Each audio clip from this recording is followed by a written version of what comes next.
Hello, Robert Knowles here on History with R&R, and with me today is Jeff Franklin. How are you doing, sir? Doing well, Robert. How are you, sir?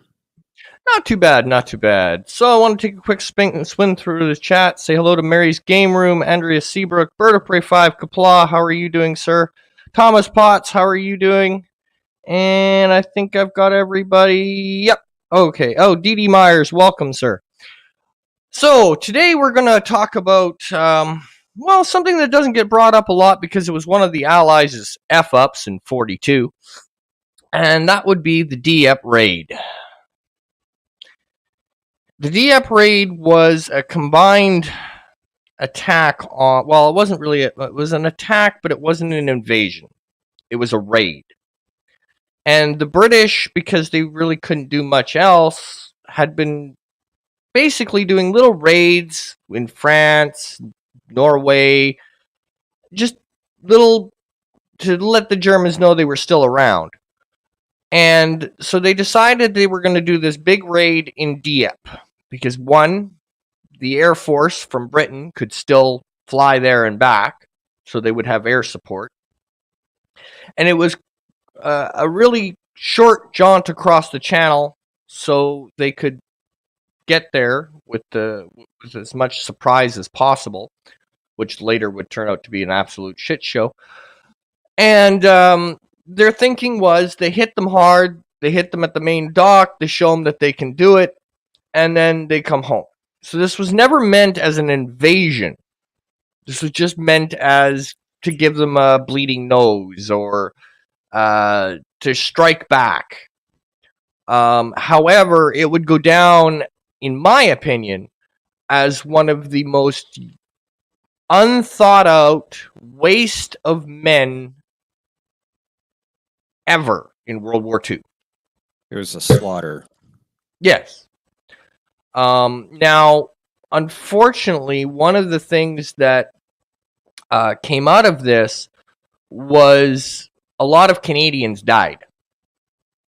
Actually, if you look at the combined forces of the United States, the British, and the Canadians suffered the heaviest death toll in this.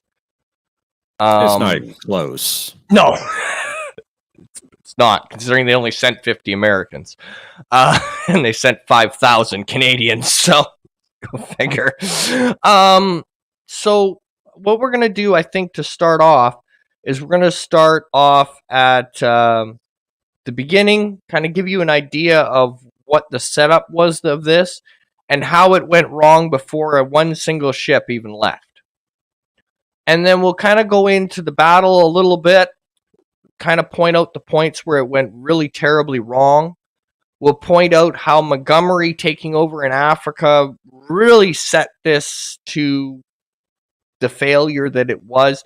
And then we'll go into the spin that came out of this afterwards. And also, welcome, Mr. CCDV. How are you doing?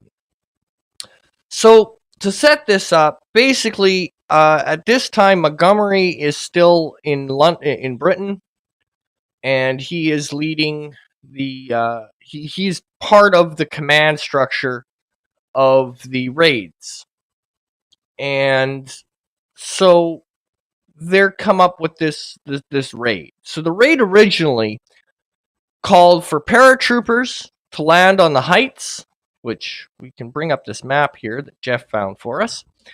So the paratroopers were supposed to land on blue and green.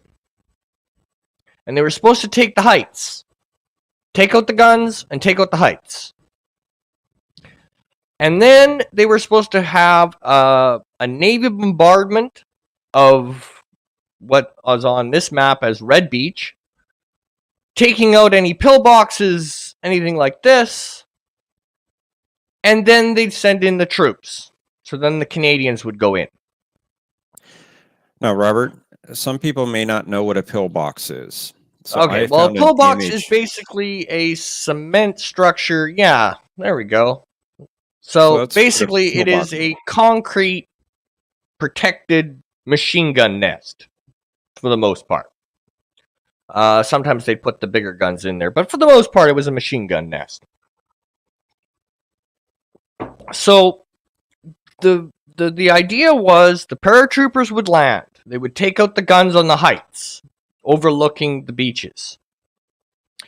And then the Navy would come in and blow the hell out of everything, along with a major bomber offensive that would bomb the shit out of everything, and then the troops would go in. However, this is not what ends up happening. So, on the build up to the launch of this, what happens is, one, Montgomery is sent to Africa to take over the Africa Corps. The Royal Air Force decides that, you know what? I don't think we can get paratroopers close enough, so that idea is out. So right away, that gets changed to, okay, then we'll send in the commandos through the sea. Great. So plans already changed. And then they delayed it, and delayed it, and delayed it. And then word started to get out. And then the Germans started taking pictures of all of the wonderful transport craft that were building up in the harbors. And then they went and right out canceled the operation. And then they waited a month. And then Batten, after Montgomery has left, and Montgomery has given his final word that this raid should not go ahead because it will end in an utter failure, in his opinion, he decides, well, Montgomery isn't here, and I'm in charge, and I say it goes ahead. So a month after they canceled it, the Germans have had a month warning that they're coming, they decide to go ahead with Operation Dieppe. So the Canadians are assembled, all 5,000 of them. Now, the Canadians at this time are basically chomping at the bit. The Australians have been allowed to fight in Africa. The British have been fighting in Africa. The Canadians have been left in Britain as home defense for 2 years. So the Canadians are like, hey, can we fight sometime today? Because all this training stuff is getting a little annoying. So they assign 5,000 Canadians to this little raid of theirs. And they assign 50 American Rangers. And then the rest of the complement is made up by British commandos. Which was about 1,000 troops. Yes. So the American contribution to this is 50 Rangers, 1,000 British, and 5,000 Canadians.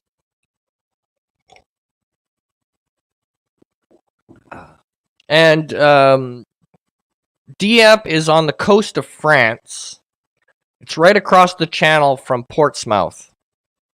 It's right near Calais, which is the shortest point between, that's Calais and England. Traditionally, that's where the crossings happen. As a matter of fact, that's where Hitler thought that's where D-Day was going to take place, was in Calais, because it's the shortest between.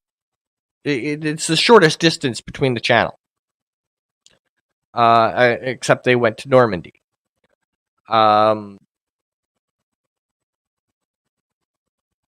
So Dieppe is basically northern France, and it's right across the channel. So it was just a little puddle jump, do the raid, come home. The problem is it all went to hell. So a month beforehand, they canceled the operation. And then they went ahead with the operation a month later, thinking that the Germans would still be surprised. However, no, they knew they were coming. They reinforced Dieppe. They were doing invasion training, and they were preparing for what they knew was coming because their planes had been flying over the British coast and seeing the ships and men and equipment building up forever. So the Germans knew they were coming, which went against the entire raid premise, because the only way this raid was going to succeed was if they had surprise, which they had already lost before they even left the shore. Now, the political aspect of this is where it really gets annoying. The only reason that Dieppe was forced through was because at the time, Stalin was getting pretty pissed off because the Russians were getting their asses kicked, and they wanted a second front. And they weren't getting a second front because the Allies were not prepared to invade France yet. So Churchill needed to show that they were willing to fight. So what they did was they pushed Dieppe through, knowing it was probably going to go to hell in a handbasket, but to appease Stalin, they could not cancel this operation. This operation had to go forward to show Stalin that, yes, we're fighting. Look, we're fighting. See, we're fighting. Meanwhile, it's going to end up costing them a whole bunch of men, a whole bunch of material, and it'll be 2 years before they attack France again.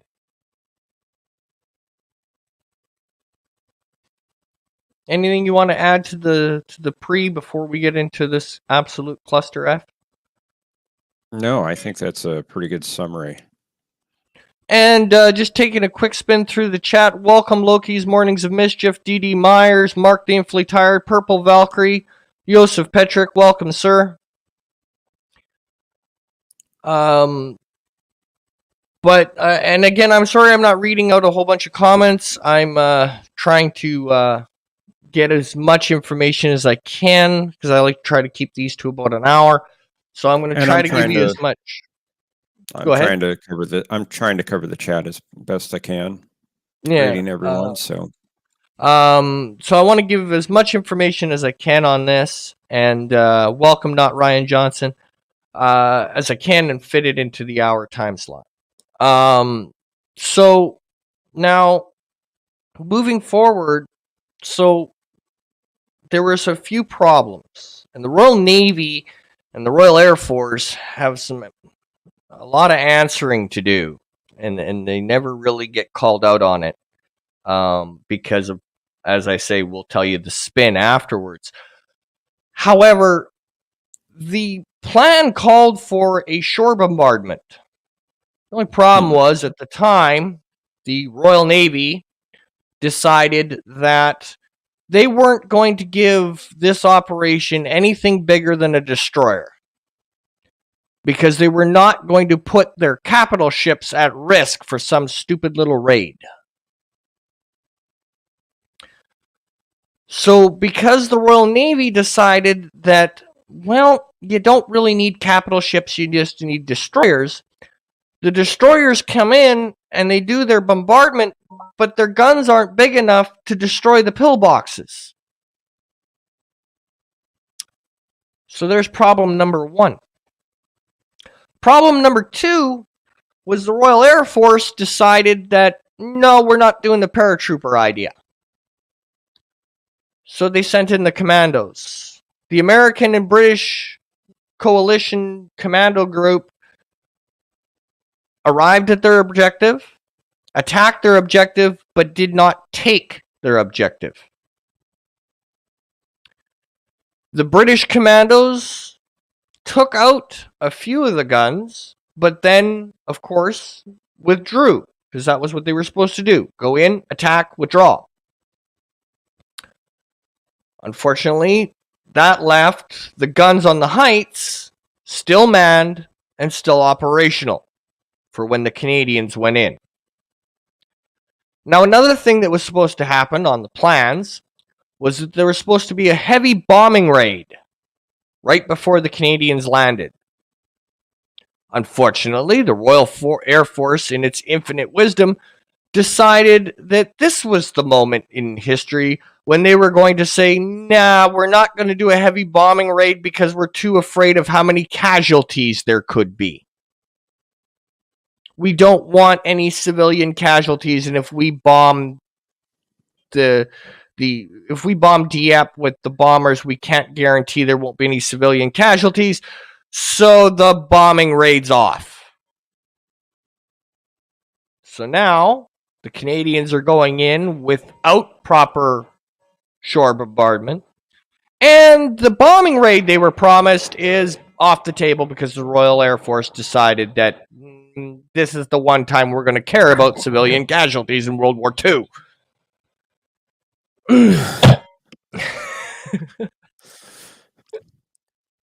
I just see a lack of coordination here.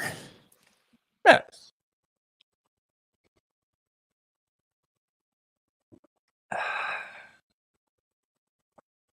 So, now the Canadians do have tank support when they land on Red Beach on the map. The problem is one, they're late, and two, the tanks were never tested for a beach landing on the type of beach they'd be landing on. So what they ended up finding out was the tanks in particular, which was a Churchill tank, which in my opinion is a really gaudy, ugly thing, are absolutely useless on that type of gravel. And all they did was get bogged down and blown up. So that was no help. The end result of this was, and I don't have the numbers in front of me, but give or take, about 900 Canadian casualties. 907. Another over 1,000 injured, and another 2,000 captured. Because they couldn't get them off the beach. Yeah, the numbers are 907 Canadians died, 586 suffered wounds, and 1,946 were taken prisoner. And that's in addition to 45 British commandos that were killed and 197 wounded or captured. The Royal Navy lost 28% of their vessels and 550 officers on those vessels. Yes, because, as I said, the only thing that they brought in were a bunch of destroyers. Because they were not willing to put an aircraft carrier, a battleship, a cruiser. They weren't even willing to sacrifice a cruiser. It was all destroyers. Nothing bigger than a destroyer. And if anybody knows their Navy, the destroyer is basically your small little gunship. It's not a big gun platform. So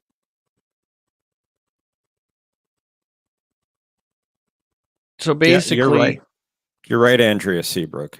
We were destroyed. Yes, pretty much. That sums it up. Pretty much.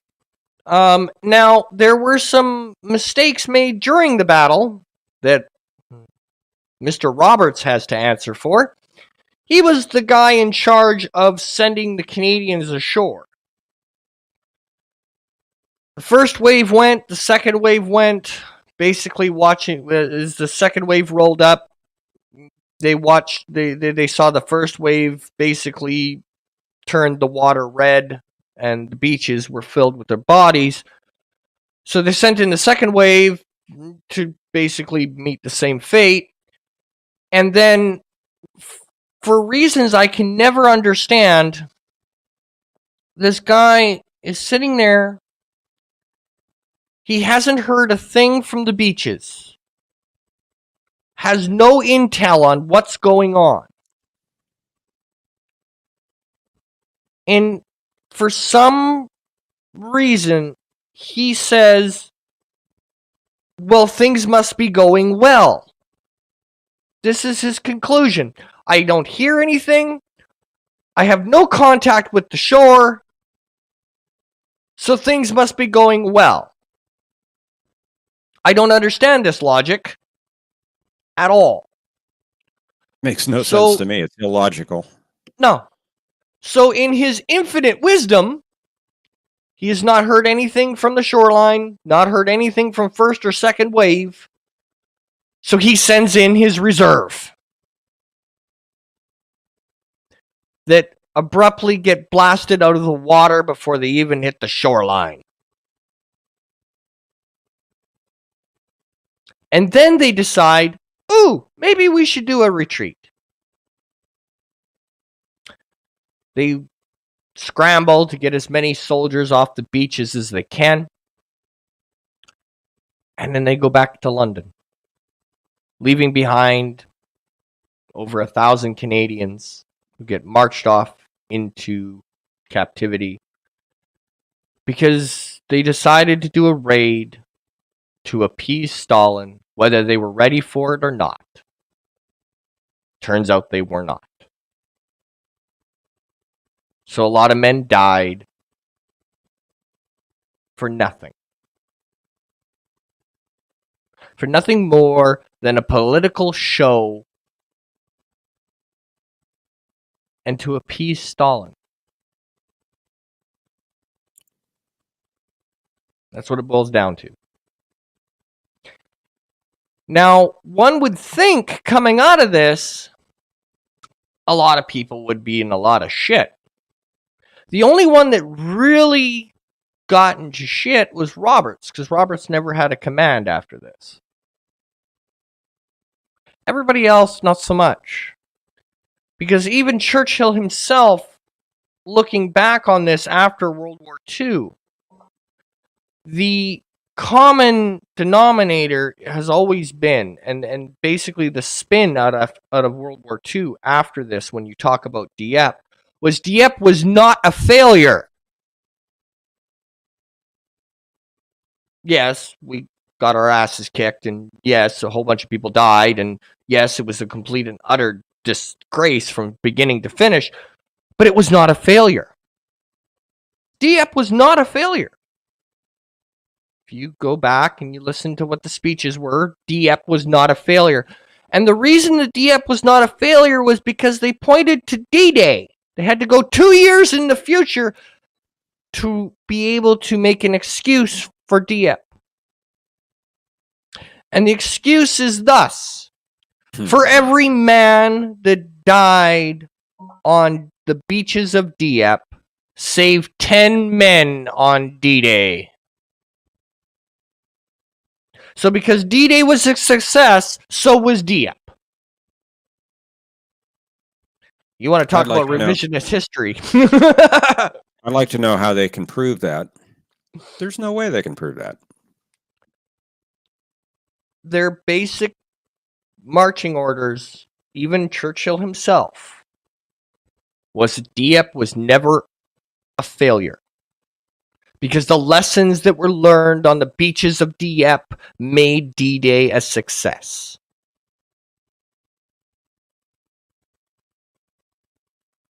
Which to me is an absolutely tragic rewrite and a disgrace. That even when we make mistakes, we can't admit it. Even back then, we can't admit it. They screwed the pooch. Big time. And the way they wrote it off was, look, 2 years later, we did it right.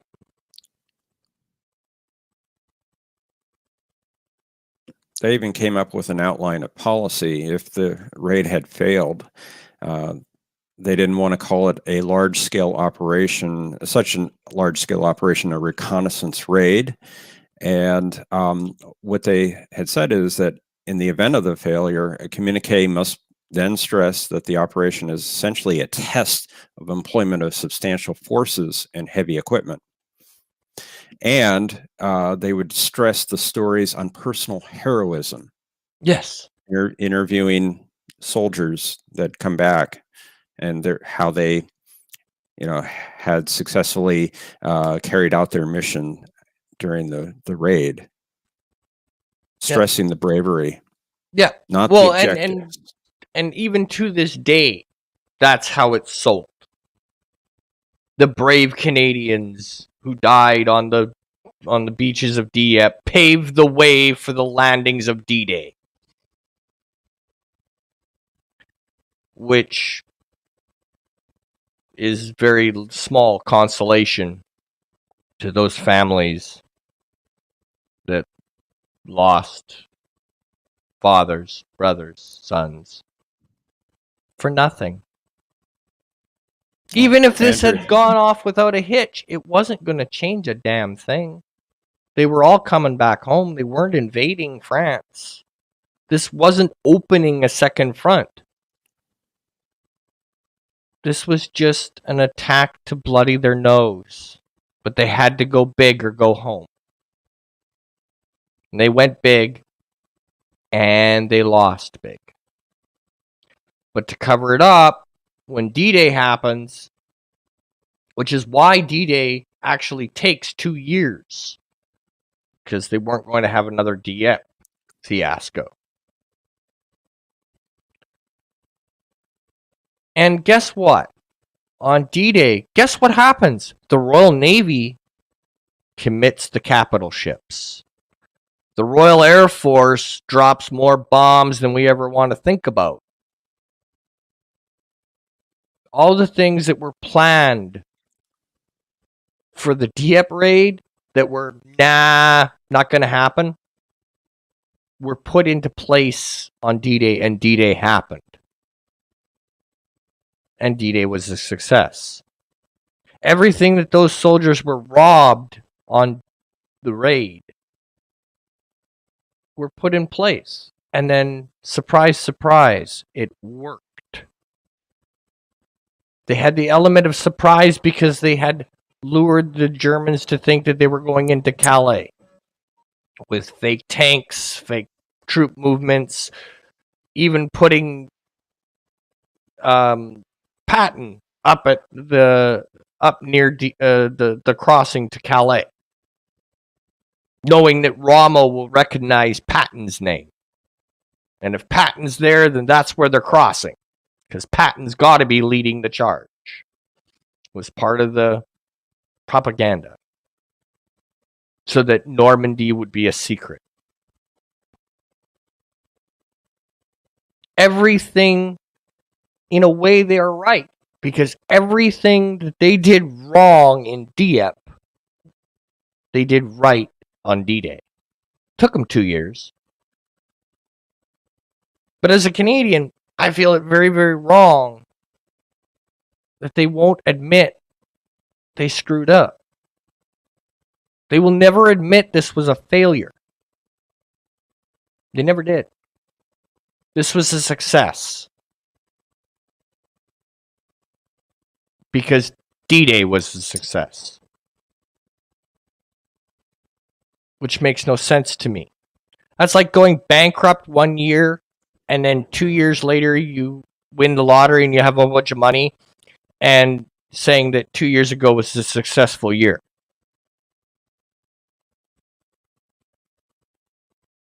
Makes no sense. Doesn't work in the real world. The other thing coming out of this that I want to talk about is, in a way, God has a funny way of repaying a debt. Dieppe in World War II, after D-Day, was cleared of Germans, and it definitely got re-brought back under the French flag. And the soldiers that did it were the same units of the Canadian Armed Forces that died that day at Dieppe. So in a way, they got it done, just took an extra 2 years. And some change. But if Dieppe had been planned properly, and if Dieppe had been done properly, could have changed the war a little bit. But it wasn't. They delayed it, I mean, if you think about it, Dieppe happened August 19th. It was supposed to take place in July. Mm-hmm. That gave the Germans too much warning. They were ready for them. They were walking to their own deaths. And instead of calling it off, the other part that I didn't mention was this whole raid was based upon surprise. The problem is, before the commandos landed, surprise was lost because the ships carrying the commandos across ran into a German transport convoy and opened fire. So there was a firefight in the sea before the landings even happened. Because that wasn't setting up a big warning that the British were coming at all. This was a cluster F from start to finish. But history records it as a success. Because of the heroes and the men who died paved the way to make D-Day a success. And we say that we rewrite history now. Ha! You should see what they do in real life. And what they did back then. This was a success. Absolute clusterfuck, but it was a success according to them. And the reason I point this out so strongly is because I think it's very important when you look back at history to, one, remember who's writing it. Who's writing the piece you're reading? And never take anything at face value. Because if you took this at face value, you would go away thinking Dieppe was the biggest success ever. It wasn't. It was poorly planned, poorly executed, and cost men their lives for nothing. For absolutely nothing. But if you were to read the speeches coming out of this, Dieppe was a success. The brave men who fought at Dieppe. I think this goes into what Andrea is saying in chat. She says it's fascinating to hear the Canadian perspective. She gets the sense that her brothers to the north weren't treated like equals. Oh, no. Especially World War I. Don't get me talking about the Somme. We're still pissed at the Brits for that one.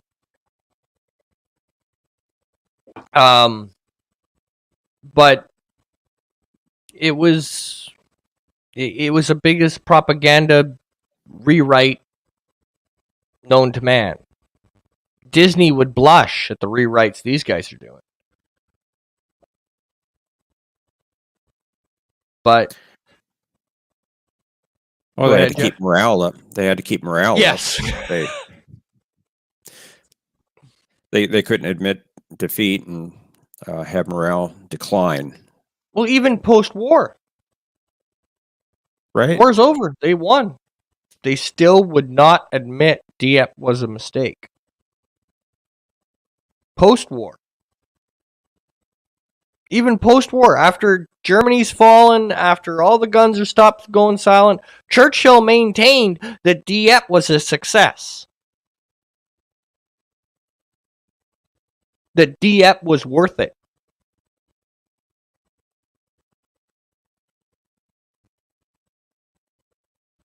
That Dieppe was never a failure. Because what they could go to is 2 years later and state, well, Dieppe was not a failure because it taught us the lessons we needed to know to make D-Day a success. And that's how Dieppe went down in history. As the proving grounds for D-Day. The thing of it was, they knew how to make D-Day successful even before Dieppe. Oh, yes. They just didn't do it at Dieppe. No. The Americans wanted to get into the battle. The Canadians were chomping at the bit. So they rushed in unprepared with a plan that they knew darn well wasn't going to get it done. When Montgomery had seen the revised plan of attack, Montgomery said, "This will fail. Do not do it. Cancel the operation and never speak of it again." And then he went to Africa. And Batten decided that, we're going to do it anyway.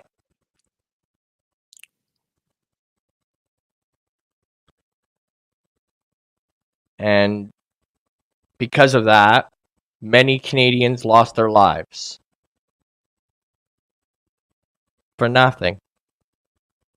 I mean, if you listen to the rhetoric, they lost their lives so that D-Day could be a success. Oh, joy. They knew what they needed to do. They knew in order to take France or even to attack France, they needed a strong Navy bombardment. This is attack by shore 101. This isn't a secret. You need to bomb the daylights out of the defenders. You need to take out the high points. You need to secure the high ground. And you need surprise. This formula was written a long time ago, folks. They didn't need Dieppe to get this formula. This was nothing more than it was done so that if it succeeded, they could turn to Stalin and go, "Look, see, we did this, and now look, all the German soldiers are coming over to France because they're scared that we're going to attack any day now. So we're drawing troops away. So shut up now." It's done to shut up Russia. That's it. Because at the time, Russia was getting their butt kicked and Stalin was getting angry, and he was even flirting with signing a peace treaty with Hitler at the time.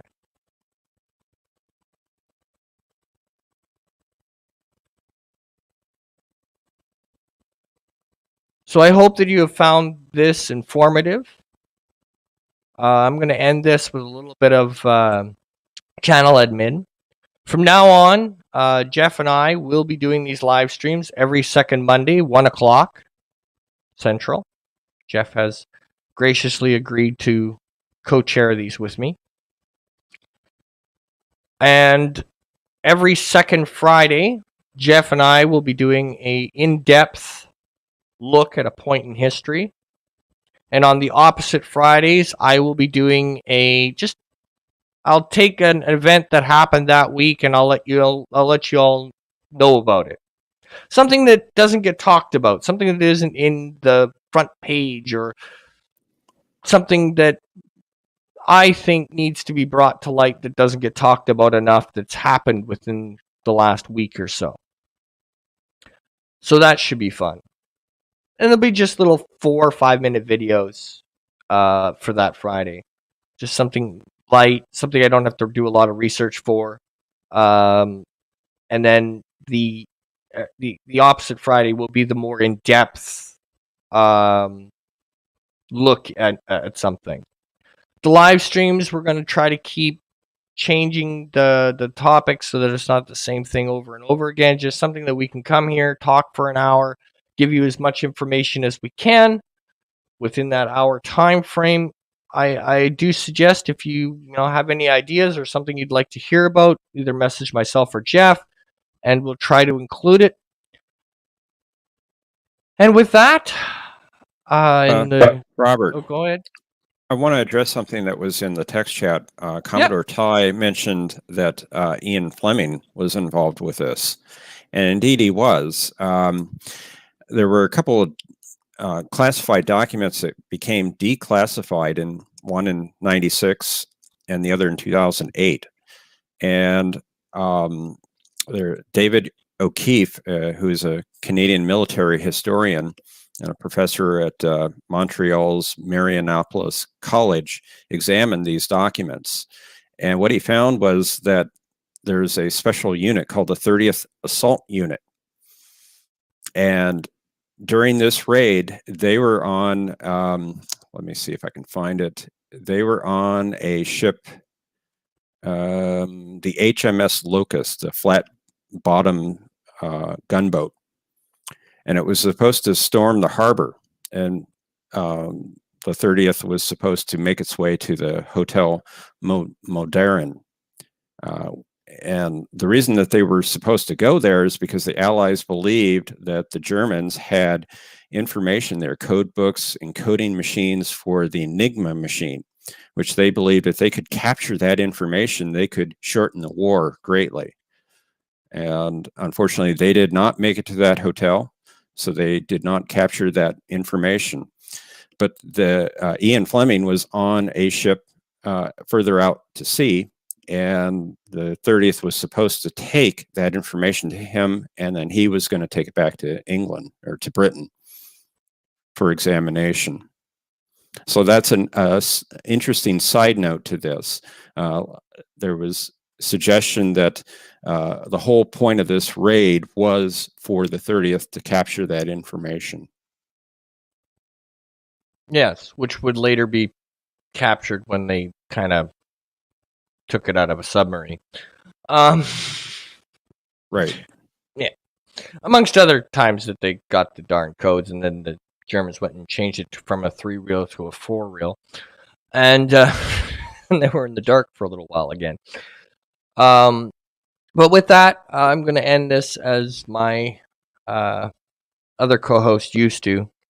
I think I'm going to end a lot of these this way. I just find it a little fitting and a little bit of a salute to Richard. As Richard would always say, thank you and good night.